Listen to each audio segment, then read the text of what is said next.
जय हिंद दोस्तों, स्वागत है आपका हमारे YouTube चैनल में।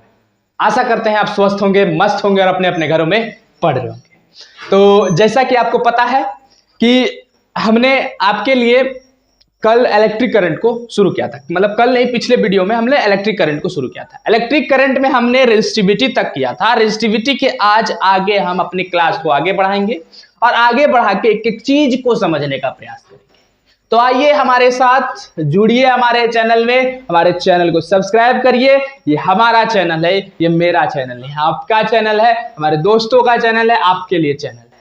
तो अपने चैनल को ज्यादा से ज्यादा बढ़ाएं, ज्यादा से ज्यादा शेयर करें, ज्यादा से ज्यादा सब्सक्राइब करें, ताकि आपको आपके दोस्त को भी इसका फायदा मिले। आपके दोस्त भी इससे पढ़ सके, कुछ सीख सके, समझ सके, जान सके। और यही हमारा एक मोटिव रहेगा कि इसको ज्यादा से ज्यादा हम फैलाएं, ताकि सभी में ज्ञान का विस्तार हो, सभी फिजिक्स को, सभी साइंस को अच्छे तरीके से समझें, अच्छे तरीके से पढ़ने का प्रयास करें।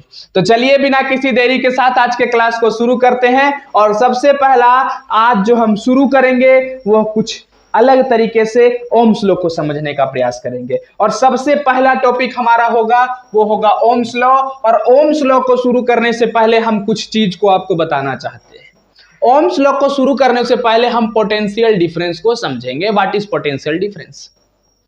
क्या पोटेंशियल डिफरेंस को समझेंगे, उसके बाद इलेक्ट्रिक पोटेंशियल को हम समझेंगे। तो पोटेंशियल डिफरेंस क्या होता है? पोटेंशियल डिफरेंस को हिंदी में कहते हैं विभव अंतर। क्या कहते हैं बालक? पोटेंशियल डिफरेंस को इंग्लिश में कहते हैं पोटेंशियल डिफरेंस और हिंदी में कहते हैं इलेक्ट्रिक पोटेंशियल। तो ये सब चीज आपके दिमाग में अभी तक स्टोर हो गया होगा। तो पोटेंशियल डिफरेंस कहते हैं किसको है? The difference between the two point is known as potential difference. नहीं, होता क्या है पोटेंशियल डिफरेंस? तो आपको बता दें कि जब पोटेंशियल डिफरेंस होता क्या है, तो हम आपको पहले ही बता दिए हैं, किसी भी कंडक्टर में पहले से मौजूद रहता है इलेक्ट्रॉन। कोई भी कंडक्टर है बालक, ये क्या है?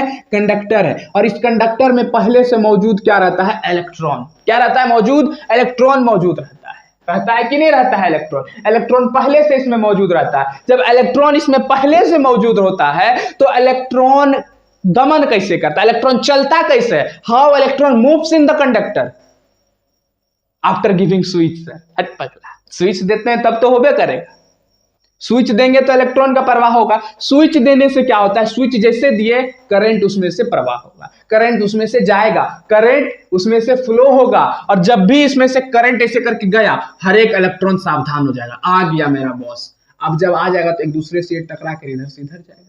लेकिन इसको लेके कौन जाता है? इसको लेके जो जाता है वो पोटेंशियल डिफरेंस है। पोटेंशियल डिफरेंस क्या करता है? पोटेंशियल डिफरेंस भाला मारने के लिए तैयार रहता है। इस प्रकार से खड़ा है, चल आगे, मतलब ऐसे आया, ऐसे करंट आया, साथ ही साथ पोटेंशियल डिफरेंस भी भाला मारने के लिए तैयार है। बस वो भाला मार के यहां से वहां उसको पहुंचा देता है। मतलब ढकेलने का काम कौन करता है? ढकेलने का काम करता है कौन? तो वो सिर्फ और सिर्फ करता है पोटेंशियल डिफरेंस, उसको ढकेलने का काम करता है।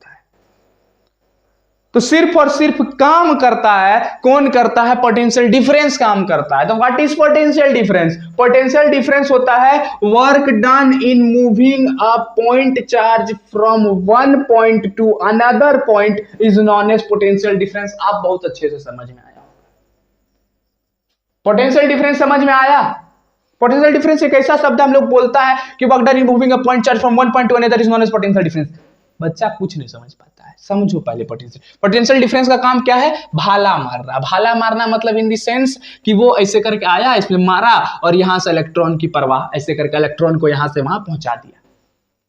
तो जैसे ही इलेक्ट्रॉन का फ्लो हुआ वैसे ही पोटेंशियल डिफरेंस काम करने लगा। तो पोटेंशियल डिफरेंस क्या किया? कार्य किया, वर्क किया। क्या वर्क किया? इस इलेक्ट्रॉन को यहां पहुंचाने में। और flow of electron is known as charge. और जब चार्ज एक जगह से दूसरे जगह फ्लो करता है, और वो फ्लो जब करवाता है, और वो जो करवाता है कौन करवाता है? पोटेंशियल डिफरेंस करवाता है। मतलब work done in moving a point charge और work done in moving a charge from one point to another point is known as potential difference। आप समझे पोटेंशियल डिफरेंस किसको कहते हैं? चलिए, पोटेंशियल डिफरेंस का आप लोग डेफिनेशन लिख सकते हैं, तो मैं अभी डेफिनेशन आप सबको लिखवा देता हूं। तो चलिए पोटेंशियल डिफरेंस को अच्छे से थोड़ा सा डेफिनेशन वगैरह के साथ समझते हैं, और आशा करते हैं पोटेंशियल डिफरेंस आज के बाद आप नहीं भूलिएगा। अब भूलिएगा तब अपनी जिम्मेदारी के साथ भूलिएगा, ठीक है? आप समझिए। चलिए पोटेंशियल डिफरेंस को लिखने का प्रयास थोड़ा सा करिएगा। तो व्हाट इज पोटेंशियल डिफरेंस? तो पोटेंशियल डिफरेंस होता है work done in moving a point charge from one point to another is called potential difference. क्या कहा जाता है उसको कहा जाता है पोटेंशियल डिफरेंस कहा जाता है, ठीक है? तो पोटेंशियल डिफरेंस किसको कहा जाता है समझ में आ गया होगा। Work done in moving a point charge from one point to another is known as potential difference. Nothing is. तो अब सब कुछ क्लियर हो चुका होगा। पोटेंशियल डिफरेंस को हम V से दिखाते हैं। तो it is denoted by V। समझ में आया? V से इसको क्या करते हैं, दर्शाते हैं। और इसका फॉर्मूला होता है V बराबर W बटे Q। अब देखिए, या और समझिए, और हम इसको ऐसे लिखते हैं, समझिए, W बराबर V बटे Q। तो हम V का फॉर्मूला निकालेंगे तो V बराबर क्या हो जाएगा, W बटे Q। तो देखिए, work done in moving a point charge from one point to another is known as potential difference. तो V बराबर क्या हो गया, W बटे Q। V बराबर W बटे Q। वर्क डन बटे चार्ज। तो W से क्या हो गया, W से हो गया वर्क डन, और Q से हो गया चार्ज। क्या हो गया, Q से हो गया चार्ज। तो वर्क डन का ऐसा यूनिट जूल और चार्ज का ऐसा यूनिट कूलम। तो जूल पर कूलम इसका ऐसा यूनिट होता है। जूल पर कूलम पोटेंशियल डिफरेंस का ऐसा यूनिट होता है, जिसको हम वोल्ट भी कह सकते हैं। क्या कह सकते हैं, वोल्ट भी कह सकते हैं। क्या कह सकते हैं, वोल्ट भी कह सकते हैं। तो आशा करते हैं आप लोग को यहाँ तक कोई दिक्कत नहीं हुआ होगा, ठीक है? और दिक्कत होना भी नहीं चाहिए। कहाँ कुछ पहाड़ थोड़ी तोड़वा रहे हैं, यहाँ तो सिर्फ और सिर्फ थोड़ा मोड़ा बता रहे हैं, ठीक? तो यहां तक समझने में कोई दिक्कत तो नहीं होना चाहिए। अगर दिक्कत हो रहा है तो कमेंट जरूर करिएगा, और सब्सक्राइब भी जरूर करते रहिएगा धीरे धीरे हमारे चैनल को, और लोगों तक भी पहुंचाते रहिएगा। अब चलिए, पोटेंशियल डिफरेंस को तो हमने समझा, पोटेंशियल डिफरेंस के बारे में जाना, V बराबर W बटे Q होता है, इसको भी समझे। लेकिन एग्जाम में रह के एक सवाल जरूर पूछेगा, और एग्जाम में सवाल पूछेगा डिफाइन 1 वोल्ट। जिस प्रकार से हमें पूछा गया था डिफाइन 1 एम्पियर, उसी प्रकार से हमसे पूछेगा डिफाइन 1 वोल्ट। तो व्हाट इज 1 वोल्ट? वर्क, सुनिएगा, हम इसी से V बराबर W बटे Q से ही कर लेंगे, 1 वोल्ट को ही निकाल लेंगे। देखिए, जब 1 जूल का काम होगा और 1 कूलम आवेश को हम प्रवाह करेंगे, तो वो क्या कहलाएगा, 1 वोल्ट कहलाएगा। सुनिए, इसका मतलब क्या हुआ। आवेश मतलब होता है charge. When 1 joule of work is done, when 1 joule of work is done in moving a 1 coulomb charge is known as 1 volt। उसको क्या कहते हैं, 1 वोल्ट कहते हैं। तो 1 जूल का जब काम होगा 1 कूलम चार्ज को फ्लो करवाने में, तो वो 1 वोल्ट कहलाएगा कि नहीं कहलाएगा, और इस आसानी से कहलाएगा। तो 1 जूल जब काम करेंगे, और 1 जूल काम करते करते हम 1 कूलम को ढकेल के वहां से वहां पहुंचा दिए, तो हमारा क्या कहला जाएगा, वो हमारा 1 वोल्ट कहला जाएगा, और ये हमारा आसानी से बन जाएगा। तो do you know what is 1 volt? आप समझे व्हाट इज 1 वोल्ट? तो 1 वोल्ट आप आसानी से लिख सकते हैं, when 1 joule work is done in moving a 1 coulomb charge from one point to another is known as 1 volt. आसानी से समझ में आया होगा। जब एक कूलम चार्ज को हम फ्लो करवाते हैं, कब कैसे फ्लो करवाएंगे, जब 1 जूल का काम करेंगे। जब 1 जूल का काम करके 1 कूलम चार्ज को फ्लो करवा देंगे, तो हमारे लिए 1 वोल्ट हो जाएगा बालक, और आसानी से हम 1 वोल्ट को समझ लिए, ठीक है? कोई दिक्कत यहां पर नहीं होना चाहिए। ठीक, अब चलो बालक आगे चलते हैं और आगे चल के एक एक चीज को आप समझते हैं। अब हम ओम्स लॉ को समझेंगे, तो जल्दी से नोट डाउन करते जाओ, समझते जाओ, शेयर करते जाओ, पढ़ते जाओ, खेलते जाओ। तो चलो अब सीखते हैं ओम्स लॉ को। What is Ohm's law? और सबसे बड़ा इंपॉर्टेंट टॉपिक, जहां से हर एक सवाल हमारा बनेगा, जहां से हम एक एक चीज को सीखेंगे, जहां से एक एक चीज को हम जानने का प्रयास करेंगे बालक। तो सबसे पहले व्हाट इज ओम्स लॉ? तो ओम्स लॉ को समझते हैं, क्या होता है Ohm's law. Ohm's law, sir George Simon Ohm, sir George Simon Ohm नाम के एक व्यक्ति हुआ करते थे और वो साइंटिस्ट हुआ करते थे। 1826 में उन्होंने एक नियम को दिया। वो बोला कि सब नियम दे रहा है तो हम भी एगो नियम तुम लोग को दे देते हैं, पढ़ के घिसते घिसते मर जाओ, लोगों को ओम्स लॉ पूछते पूछते मर जाओ। 10वां का बच्चा जब कहीं जाता है ना तो क्या करता है, सब उससे पूछता है ओम्स लॉ किसको बोलते हैं। कोई भी फिजिक्स का कोई और टीचर रहेगा, 10वां बच्चा रहे, जैसे मिलेगा ना 10th का बच्चा, मैट्रिक का बच्चा जैसे मिला, अब जैसे आप लोग मैट्रिक के बच्चे हैं तो तुम लोग से क्या पूछेगा, what is define Ohm's law. अपने आप को बहुत गर्व महसूस करेगा, बच्चा जवाब दे देगा तो फिर उससे सवाल पूछेगा, फिर बच्चा जवाब दे, फिर उससे सवाल पूछेगा। इससे बढ़िया जवाबें मत दो, चुपचाप साइलेंटली वर्क करो, साइलेंटली वर्क किया करो अपने ऊपर, क्योंकि साइलेंट ही सक्सेस की ओर चलता है। एक चीज याद रखना, कुत्ता जब काटता है ना तो 7 दिन इंजेक्शन लेके इंसान ठीक हो जाता है। कुत्ता जब काटता है तो 7 दिन इंजेक्शन लेके इंसान ठीक हो जाता है। सांप काटता है तो 1 घंटा भी नहीं बच पाता इंसान। सांप बनने का प्रयास करो, क्योंकि सांप जो है काटा तो बचेगा नहीं, तो इंसान में सांप वाली गुण होनी चाहिए। सांप बनने का प्रयास करो, उड़ा दो, डस दो सबको, लेकिन साइलेंटली वर्क करो। उसको छेड़ोगे तो छोड़ेगा नहीं, उसी तरह तुमको अगर कोई छेड़े तो तुम छोड़ने का प्रयास नहीं करना। इतना ज्यादा अपने ऊपर मेहनत करो, इतना ज्यादा अपने ऊपर फोकस करो, अपना मेहनत के ऊपर भरोसा रखो, क्योंकि 10th ही सभी का बेस है। कितना बड़ा भी कंपटीशन में बढ़ जाएगा ना, बता रहे हैं अपना पर्सन, अपना खुद का एक एक्सपीरियंस बता रहे हैं, कितना बड़ा भी कंपटीशन में बढ़ जाओ, 10th बेस है। अगर 10th बेस कमजोर है तो कुछ नहीं कर पाएगा, गारंटी लिखवा लो। ठीक है, तो आगे ओम्स लॉ को समझते हैं, उसके बाद धीरे धीरे आगे बढ़ते हैं। तो ओम्स लॉ कहता है कि किसी भी कंडक्टर में से, किसी भी कंडक्टर, मान लेते हैं it is a conductor, just suppose it is a conductor, when a current flow through it, when a current flow through it, current flow through it, then current is directly proportional to its potential difference. According to Ohm's law, I am not saying, according to Ohm Babu, Sir George Simon Ohm Babu, he said that he proposed his law that when a current is flow through a conductor, it is directly proportional to its potential difference when all mediums are constant, like heat, like temperature, like climatic condition, like area of cross section, all are constant.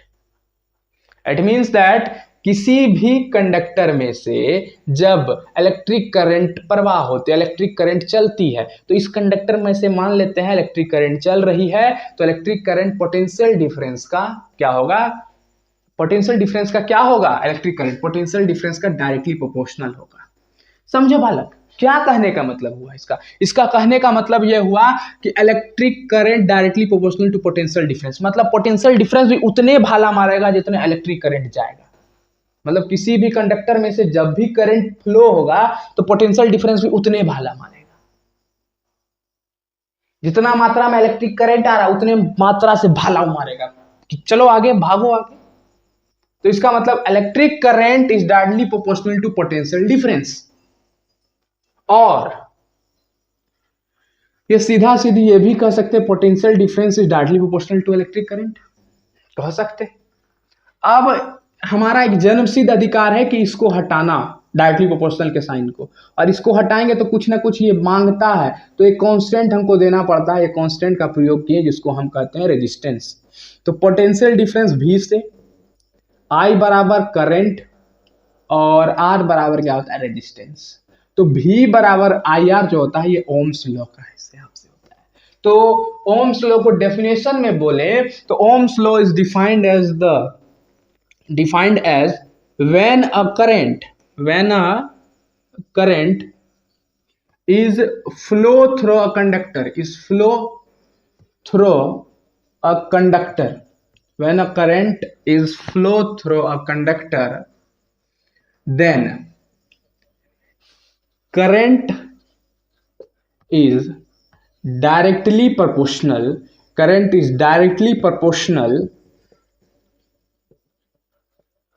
to its potential difference,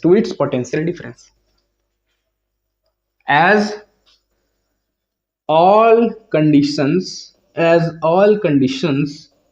become constant। जब हर एक condition जो है क्या हो जाए constant हो जाए, हर एक कंडीशन कांस्टेंट हो जाए, तब वो क्या कहलाती है, वो ओम्स लॉ कहलाती है। तो ओम्स लॉ यहां से आप लोग को आसानी से समझ में आया होगा।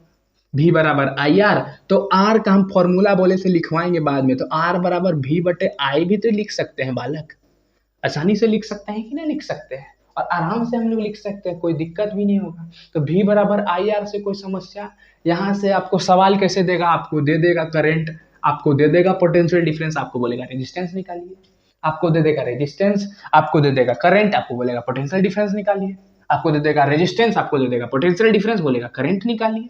कहेगा का और कहा बोलेगा, जमीन नहीं लिखवा लेगा हमसे बालक, कहेगा क्या, कर क्या सकता, उससे ज्यादा कुछ नहीं कर सकता और कुछ नहीं हमारा कर सकता। बालक समझना, उत्तर देना, ओम्स लॉ समझ में आया कि नहीं आया, आया होगा।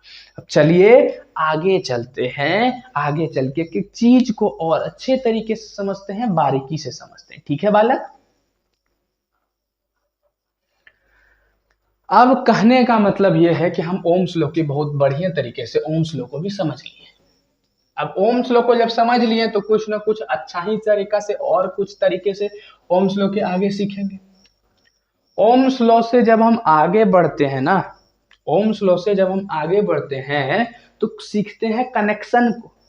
अब कनेक्शन करेंगे, क्या करेंगे, कनेक्शन करेंगे, एक दूसरे का कनेक्शन एक दूसरे से करेंगे, और एक दूसरे का कनेक्शन करने से पहले हम दो चीज को समझेंगे। देखिए कनेक्शन क्या होता है, पहले हम रेजिस्टेंस को समझें। रेजिस्टेंस को कैसे दिखाते हैं, रेजिस्टेंस को कुछ इस प्रकार से हम दिखाते हैं। तो जब किसी भी इलेक्ट्रिक सर्किट में, अब देखिए अब थोड़ा सा कुछ आपको सीखना पड़ेगा, और कनेक्शन को सीखने से पहले हम आपको बता दें कुछ तरीका आपको सिखाते हैं। कनेक्शन से सीखने से पहले हम इलेक्ट्रिक सर्किट को सीखते हैं कि what is electric circuit, what is electric circuit. Electric circuit को कहते हैं विद्युत परिपथ, ठीक है।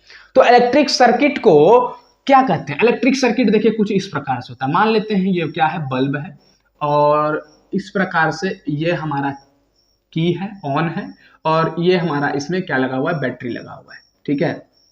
ये प्लस ये माइनस, ये बल्ब ग्लो कर रहा है। तो ये हमारा क्या हुआ, एक इलेक्ट्रिक सर्किट हुआ। जिस डायग्राम से हम किसी भी सर्किट का किसी भी इलेक्ट्रिक करंट को दर्शा सकते हैं, किसी भी टर्म को जब दर्शा सकते हैं कि उसमें करंट फ्लो हो रहा है, उसको क्या कहते हैं, इलेक्ट्रिक सर्किट कहते हैं। इलेक्ट्रिक सर्किट के तहत हम बल्ब को दिखा दिए, क्या हम उसको स्विच से दर्शा दिए, क्या की जिसको कहते हैं दिखा दिए, क्या बैटरी से दर्शा दिए, क्या दर्शा दिए। तो यह हमारा इलेक्ट्रिक सर्किट हुआ कि नहीं हुआ। इलेक्ट्रिक सर्किट क्या होता है, एक क्लोज्ड लूप होता है जिसके तहत इलेक्ट्रिक करंट घूमता है। देखिए तो क्या ये यहाँ से टूटा हुआ है, नहीं टूटा हुआ है। ये करंट देखिए तो यहाँ से यहाँ से प्लस से चला और ये माइनस में घुस गया करंट। तो करंट जब एक क्लोज्ड लूप में घूमे उसको क्या बोलते हैं, इलेक्ट्रिक सर्किट कहते हैं। जिस लूप में करंट घूमती है उसको कहते हैं इलेक्ट्रिक सर्किट कहते हैं। क्या कहते हैं, इलेक्ट्रिक सर्किट कहते हैं। समझ में आया इलेक्ट्रिक सर्किट। जिस टर्म को, बल्ब हो गया, बैटरी हो गया, उसके बाद की हो गया, जिसके तहत जिसको दर्शाते हैं उसको हम इलेक्ट्रिक सर्किट कहते हैं। कोई दिक्कत, समझ में आया इलेक्ट्रिक सर्किट को। आपके किताब में एक डायग्राम बना हुआ है। आप लोग एनसीईआरटी साइंस का एनसीईआरटी खोलिएगा और उसमें आपका डायग्राम बना हुआ है। उस डायग्राम में आप लोग देखने का प्रयास क्या करिएगा कि बल्ब को किस प्रकार से दर्शाते हैं, रेजिस्टेंस को किस प्रकार से दर्शाते हैं, की को किस प्रकार से दर्शाते हैं, वो देख के जरूर पढ़िएगा, क्योंकि यहां पर बताएंगे बेफालतू का चीज है, वो सब चीज हम लोग को सीखना नहीं है, जानना नहीं है। ठीक है, तो वो सब चीज को सीख के क्या कर लेंगे, ज्यादा से ज्यादा सर्किट को डायग्राम करेंगे, तो वो सब चीज कोई मायने नहीं रखता। वो सब चीज आप लोग देख के समझ जाइएगा, एनसीईआरटी के बुक में वो आपका दिया हुआ है। ठीक है बालक, अब चलो चलते हैं, इलेक्ट्रिक सर्किट को तो सीखे, इलेक्ट्रिक सर्किट के बाद आगे आते हैं हम कनेक्शन को सीखते हैं। कनेक्शन करना, कनेक्शन क्या होता है, जब किसी भी दो चीज को एक जगह पर जोड़ दें उसको क्या कहते हैं, कनेक्शन करना। ठीक है, जब तार टूट जाए, तार को जोड़ दिए, बल्ब से तार को जोड़े, कनेक्शन कर दिए, स्विच से बल्ब को जोड़े, कनेक्शन कर दिए। तो कनेक्शन कहते हैं किसको, जब किसी भी पदार्थ को एक दूसरे से जोड़ते हैं। If we connect material through another substance या अनदर वायर या another conductor is known as connection. Connection समझ में आया? कनेक्शन दो तरह का से होता है। कनेक्शन जो होता है दो तरीका से होता है। Connection is of two types. Connection कितने तरीका का होता है? कनेक्शन दो तरीका का होता है। एक होता है सीरीज कनेक्शन और एक होता है पैरेलल कनेक्शन। समझ में आ रहा है कुछ? सीरीज कहते हैं किसको है, पैरेलल किसको कहते हैं, आज सिर्फ इतना जानेंगे, कल इसको अच्छे तरीके से समझेंगे, अगले वीडियो में अच्छे तरीके से जानने का प्रयास करेंगे। तो सीरीज कहते हैं किसको है, सीरीज कहते हैं जब आपका रेजिस्टेंस एक दूसरे के बगल में आकर लग जाए उसको कहते हैं सीरीज। एक रेजिस्टेंस यहां, दूसरा रेजिस्टेंस यहां, एक रेजिस्टेंस यहां, दूसरा रेजिस्टेंस के बगल में, इसके टेल से उसका हेड जुड़ जाए, टेल टू हेड जुड़ने को क्या कहते हैं, उसको कहते हैं सीरीज कनेक्शन। समझ में आया? टेल से हेड जब जुड़ता है उसको क्या कहते हैं, सीरीज कनेक्शन कहते हैं। पैरेलल किसको कहते हैं, जब एक हेड के ऊपर दूसरा किसी का हेड आ जाए, उसका एक हेड यहां, उसके बाद यहां और उसके बाद इस प्रकार से यहां, इस प्रकार से कुछ तार जुड़ जाए तो वो क्या कहलाती है, वो कहलाती है पैरेलल कनेक्शन। क्या कहलाती है? पैरेलल कनेक्शन कहलाती है। कनेक्शन दो प्रकार का कनेक्शन क्या होता है, जब किसी को एक दूसरे से जोड़ते हैं कनेक्शन कहते हैं। उसके बाद आगे बढ़े तो कनेक्शन दो तरह का, एक सीरीज कनेक्शन, एक पैरेलल कनेक्शन। तो सीरीज कनेक्शन किसको कहते हैं, सीरीज कनेक्शन उसी को कहते हैं जब एक दूसरे के टेल से हेड जुड़ जाए, टेल से इसका हेड जुड़ गया, वो सीरीज कनेक्शन। अब एक हेड के ऊपर उसका बॉडी, एक हेड के ऊपर उसका बॉडी, हेड के ऊपर हेड रखा हुआ रहे, वो क्या कहलाता है, पैरेलल कनेक्शन रहता है। कोई दिक्कत, कोई परेशानी यहां तक आप लोग को नहीं हुआ होगा? तो आशा करते हैं यहां तक कम से कम आप लोग को समझ में आया होगा। पालक नहीं समझ में आया, पढ़ो फिर से। हाँ, अपने तरफ से 100% दिए। ठीक है, देख रहा है पसीना, ये देखो पसीना, ये मेहनत है। इस मेहनत से आप लोग को समझाने का प्रयास कर रहे हैं, तो कम से कम इस मेहनत का अंजाम दो, लोगों तक फैलाओ, दोस्तों तक शेयर करो। बड़ा मेहनत लगता है किसी भी चीज में। अगर हम मेहनत कर रहे हैं तो आप लोग भी थोड़े लिए मेरे लिए मेहनत करिए, दोस्तों तक शेयर करिए, फैलाइए। ठीक है, तो चलिए आज के लिए इतना ही रखते हैं। गर्मी काफ़ी होने के कारण ज़्यादा शरीर डिहाइड्रेट हो रहा है। चलिए आज के लिए इतना ही रखते हैं, तब तक के लिए धन्यवाद। जय हिंद।